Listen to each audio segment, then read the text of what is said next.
Welcome. I am a lay Shin Buddhist who nevertheless maintains an interest in the broader realm of Pure Land and Mahayana Buddhist teachings. My YouTube channel is called Akala Akala, that is A-C-A-L-A, A-C-A-L-A.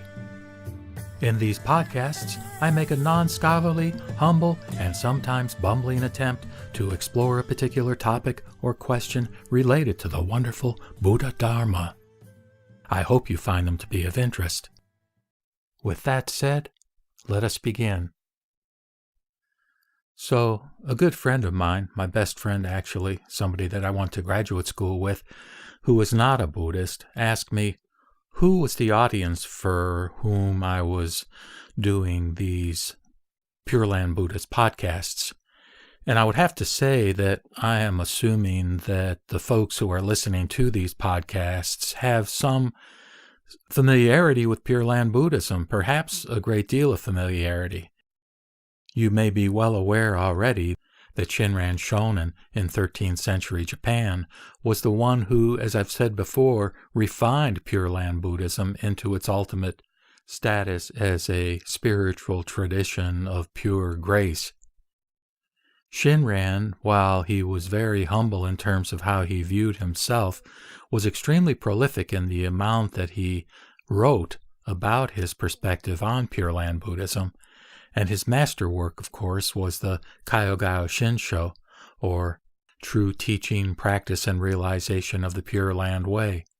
And within that seminal work, at the end of Chapter 2, he composes a hymn called the Shoshinge, or Hymn of True Shinjin and the Nembutsu, with Shinjin, of course, being his term for faith or entrusting, and the Nembutsu being Namo Amida Butsu, the phrase that represents the name which was endowed with all virtues from Dharmakara Bodhisattva back many eons ago, and that in some sense serves as our gateway to an assurance of our rebirth in the pure land of Amida Buddha when we die.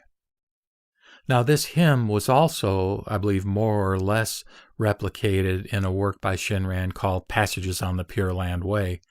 And while I recited that particular work on my Akala Akala YouTube channel quite a long time ago, the audio on that one is terrible, and I'm actually in the process of re-reciting that. But I also recited this hymn of True Shinjin and the Nembutsu, and while the audio isn't great, it's fairly passable. So what I'm going to be doing in this particular podcast is re-uploading into audio MP3 form that recitation of Shinran's Shoshinge. But before beginning, I'd like to go ahead and recite Shinran's preface to the hymn of True Shinjin and the Nembutsu, the last paragraph of which I also included in the upload. But here's what Shinran said.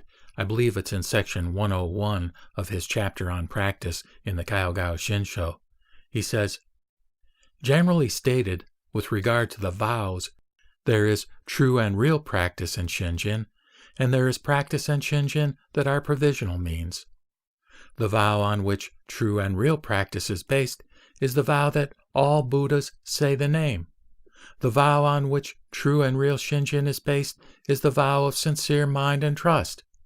These are the practice and Shinjin of the selected Primal Vow.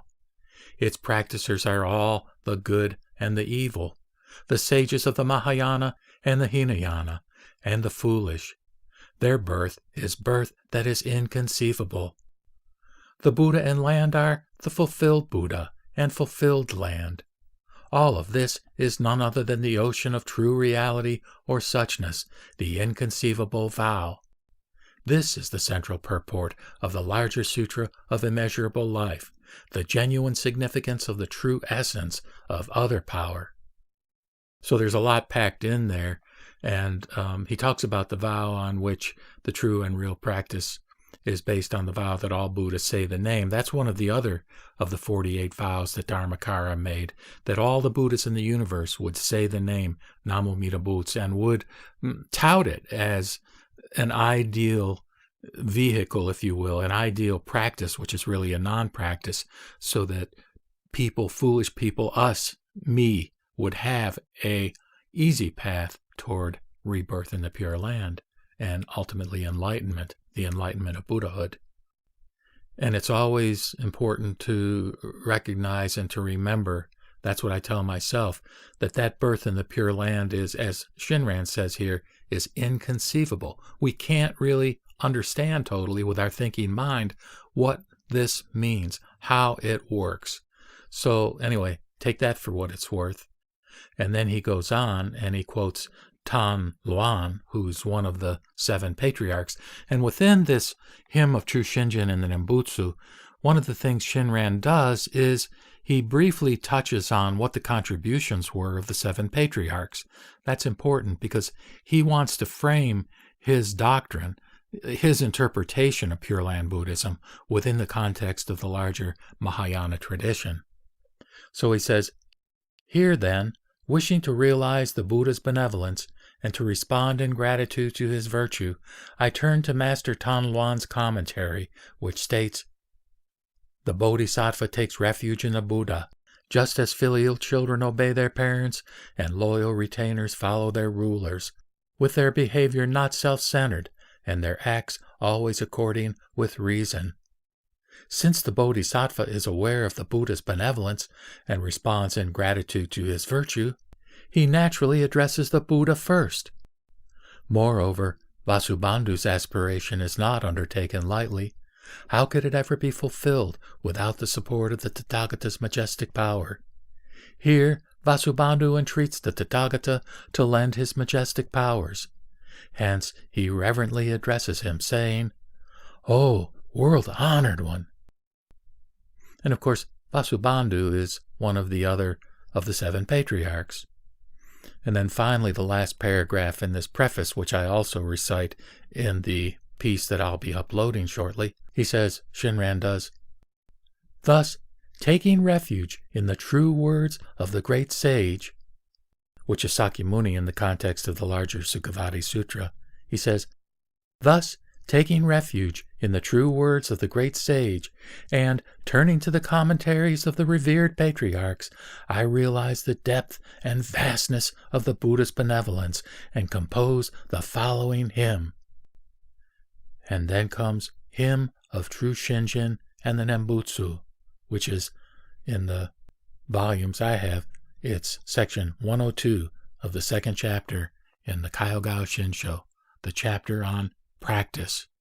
Namo Amida Butsu.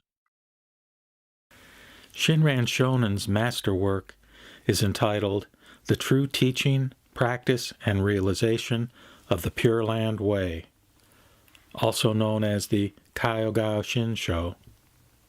Chapter 2 of that masterwork is entitled The True Practice of the Pure Land Way. And within Chapter 2 is the Hymn of True Shinjin and the Nembutsu. Therein, Shinran says, "Taking refuge in the true words of the great sage and turning to the commentaries of the revered patriarchs, I realize the depth and vastness of the Buddha's benevolence and compose the following hymn. I take refuge in the Tathagata of immeasurable life.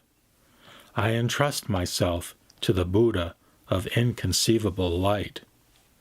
Bodhisattva Dharmakara, in his causal stage, under the guidance of Lokesvara Raja Buddha, searched into the origins of the Buddha's pure lands, and the qualities of those lands, and their human beings and devas.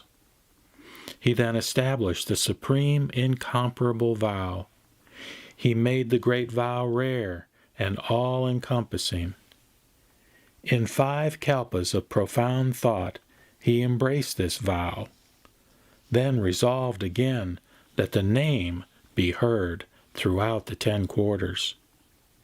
Everywhere the Buddha casts light immeasurable, boundless, unhindered, unequaled light lord of all brilliance, pure light, joyful light, the light of wisdom, light constant, inconceivable, light beyond speaking, light surpassing sun and moon is sent forth, illuminating countless worlds. the multitudes of beings all receive this radiance. The name embodying the primal vow is the act of true settlement. The vow of entrusting with sincere mind is the cause of birth. We realize the equal of enlightenment and supreme nirvana through the fulfillment of the vow of attaining nirvana without fail. Sakyamuni Tathagata appeared in this world solely to teach the ocean-like primal vow of Amida. We, an ocean of beings in an evil age of 5 defilements, should entrust ourselves to the Tathagata's words of truth. When the one thought moment of joy arises, nirvana is attained without severing blind passions. When ignorant and wise, even grave offenders and slanderers of the Dharma, all alike turn about and enter Shinjin, they are like waters that, on entering the ocean, become one in taste with it. The light of compassion that grasps us illumines and protects us always. The darkness of our ignorance is already broken through. Still, the clouds and mists of greed and desire, anger and hatred, cover as always the sky of true and real Shinjin. But though the light of the sun is veiled by clouds and mists, beneath the clouds and mists there is brightness, not dark. When one realizes Shinjin, seeing and revering and attaining great joy, one immediately leaps crosswise, closing off the 5 evil courses. All foolish beings, whether good or evil, when they hear and entrust to Amida's universal vow, are praised by the Buddha as people of vast and excellent understanding. Such a person is called a pure white lotus. For evil sentient beings of wrong views and arrogance, the Nembutsu that embodies Amida's primal vow is hard to accept in Shinjin. This most difficult of difficulties, nothing surpasses. The masters of India in the West, who explained the teaching in treatises, and the eminent monks of China and Japan, clarified the great sage's true intent in appearing in this world, and revealed that Amida's primal vow accords with the nature of beings. Sakyamuni Tathagata on Mount Lanka prophesied to the multitudes that in South India the Mahasattva Nagarjuna would appear in this world to crush the views of being and non-being. Proclaiming the unexcelled Mahayana teaching, he would attain the stage of joy and be born in the land of happiness. Nagarjuna clarifies the hardship on the overland path of difficult practice, and leads us to entrust to the pleasure on the waterway of easy practice. He teaches that the moment one thinks on Amida's primal vow, one is naturally brought to enter the stage of the definitely settled. Solely saying the Tathagata's name constantly, one should respond with gratitude to the universal vow of great compassion. Bodhisattva Vasubandhu, composing a treatise, declares that he takes refuge in the Tathagata of unhindered light, and that, relying on the sutras, he will reveal the true and real virtues, and make widely known the great vow by which we leap crosswise beyond birth and death. He discloses the mind that is single, so that all beings be saved by Amida's directing of virtue through the power of the primal vow. When persons turn and enter the great treasure ocean of virtue, necessarily they join Amida's assembly. And when they reach that lotus-held world, they immediately realize the body of suchness, or Dharma nature. Then, sporting in the forests of blind passions, they manifest transcendent powers. Entering the garden of birth and death, they assume various forms to guide others. Turning toward the dwelling of Master Tan Luan, the Emperor of Liang always paid homage to him as a bodhisattva. Bodhiruchi, master of the Tripitaka, gave Tan Luan the Pure Land teachings, and Tan Luan, burning his scriptures on immortality, took refuge in the land of bliss.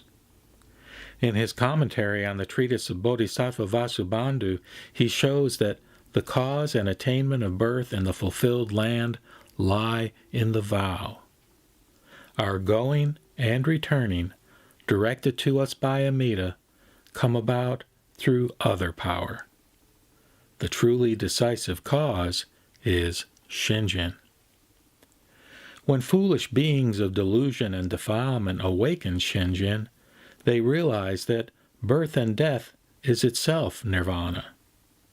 Without fail, they reach the land of immeasurable light, and universally guide sentient beings to enlightenment. Tao Cho determined how difficult it is to fulfill the path of sages, and reveals that only passage through the Pure Land gate is possible for us. He criticizes self-power endeavor in the myriad good practices, and encourages us solely to say the fulfilled name embodying true virtue. With kind concern, he teaches the three characteristics of entrusting and non-entrusting, compassionately guiding all identically, whether they live when the Dharma survives as but form, when in its last stage, or when it has become extinct. Though persons have committed evil all their lives, when they encounter the primal vow, they will reach the world of peace and realize the perfect fruit of enlightenment. Shan Tao alone in his time clarified the Buddha's true intent. Sorrowing at the plight of meditative and non-meditative practitioners and people of grave evil, he reveals that Amida's light and name are the causes of birth. When practitioners enter the great ocean of wisdom, the primal vow, they receive the diamond-like mind and accord with the vow in one thought moment of joy.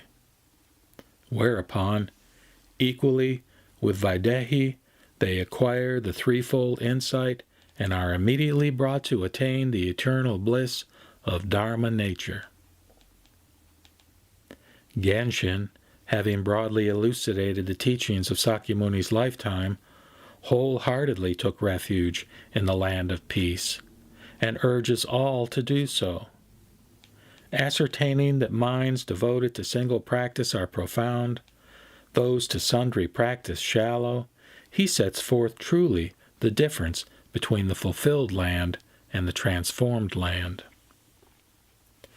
The person burdened with extreme evil should simply say the name. Although I too am within Amida's grasp, passions obstruct my eyes, and I cannot see the light. Nevertheless, great compassion is untiring and illumines me always. Master Genku, well versed in the Buddha's teaching, turned compassionately to foolish people, both good and evil.